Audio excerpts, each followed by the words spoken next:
Mesdames, Messieurs, bonjour et bienvenue dans la quotidienne des marchés du FX du lundi 13 juin 2016. Wall Street a clôturé à la baisse avec une chute des cours du pétrole. Le Dow Jones a reculé de 0,67%, le S&P 500 de 0,92% et le Nasdaq a également reculé de 1,29%. Techniquement, selon le graphique de 4 heures, l'indice S&P 500 se situe au-dessus de la ligne de support à 2088 points. S'il se maintient à ce niveau, l'indice pourrait atteindre 2120, tandis que s'il rompt sous la ligne de support, il chuterait vers 2050. Citigroup a également chuté de 2,47%, clôturant à 43,38 $ l'action. Le dollar américain s'est quant à lui apprécié face à la majorité des devises, les données économiques américaines ayant montré que le sentiment des consommateurs s'était moins détérioré que prévu ce mois-ci, renforçant ainsi l'optimisme au sujet de la force de l'économie.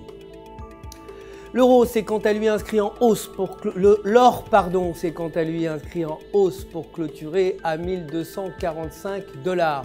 Et le cours du baril de brut a chuté à 48,93 $.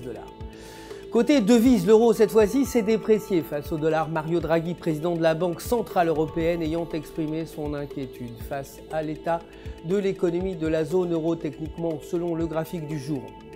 La paire s'échange dans un triangle haussier. Si elle s'échange en dessous de la phase inférieure du triangle, la paire euro-US dollar pourrait chuter vers 1,1000, mais si elle franchit la phase supérieure, elle pourrait alors atteindre 1,1700. La livre sterling a chuté vendredi face au dollar dans un contexte de crainte d'une potentielle sortie du Royaume-Uni de l'Union européenne. Techniquement, selon le graphique de 1 heure, le câble s'échange à proximité de la bande inférieure de Bollinger et si cette condition se maintient, le câble pourrait s'échanger à 1,4100 alors que s'il franchit la bande supérieure, il pourrait être propulsé vers 1,4500. C'est la fin du flash. Merci de nous avoir suivis. Je vous retrouverai demain avec plaisir pour la suite des actualités des marchés du FX. D'ici là, restez en notre compagnie évidemment sur www.ufx.com pour tous vos besoins de trading.